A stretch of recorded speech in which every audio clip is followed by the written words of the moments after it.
policy implications on Ghana and the shutdown of USAID and its potential impact on Ghana, respectively. Mr. Speaker, since the establishment of USAID by President John F. Kennedy in 1961, the agency, in my view, has served its mandate truly and fulfilled their mandate of assisting humanitarian interventions across health, education, and many sectors, particularly agriculture, in many countries. If it has come to a point where a new president deems fit to take the country on a new direction in their national interest, it is important that we in Ghana also reposition the fundamentals of our economic decisions to be able to be resilient to absorb the potential shocks that these decisions will have on us. Experts have predicted, and rightly so, the makers of the statement have also corroborated, millions of Ghanaians that are going to be impacted adversely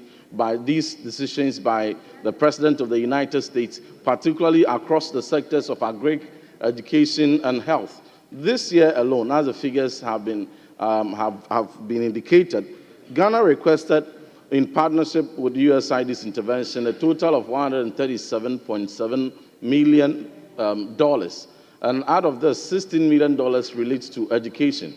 It is important that recognizing the critical roles that the partnerships Ghana had underway with USAID relating to sustainable agriculture, supporting farmers to improve their yields in health sector, very important critical programs on HIV prevention and ensuring that some key diseases are fought and treated, and in particular in education, having traversed from transition to English Plus to now the stages, the G2G agreement. It is expected that the first budget of President Mahama in 2025 should be responsive and should be robust enough to be nuanced to respond to the shortfalls that stare us in the face, the shortfalls that need to be addressed. We are expecting that to find expression in the budget that is to come.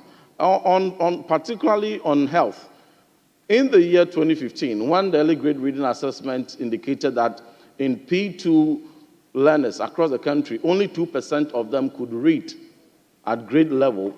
It took the intervention of the partnership between Ministry of Education and USAID's transition to English Plus, which was part of their learning activity, to ensure that phonics-based approaches and interventions were deployed across the country in very key schools.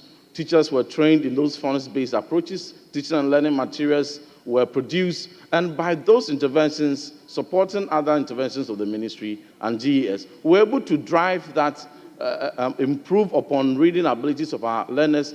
And by the year 2023, when the National Standardized Test was conducted, we saw an improvement from 2% of pupils at P2 reading in 2015 to 38%. And that was a significant improvement. That program was touted globally as the best reading program.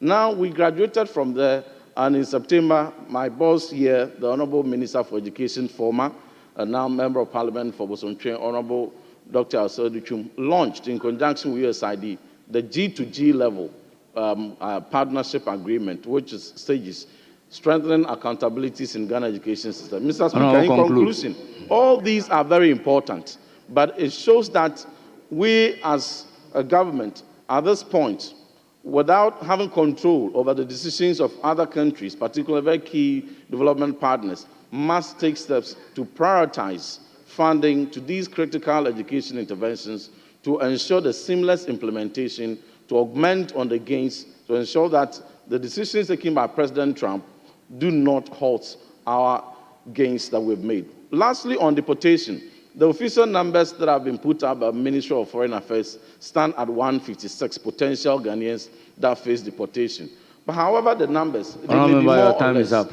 Yes, it is important that they are assisted with consular services to be deported in dignity, not in chains. They are already facing traumatizing experiences, having been separated from their families with no hope of ever seeing them again.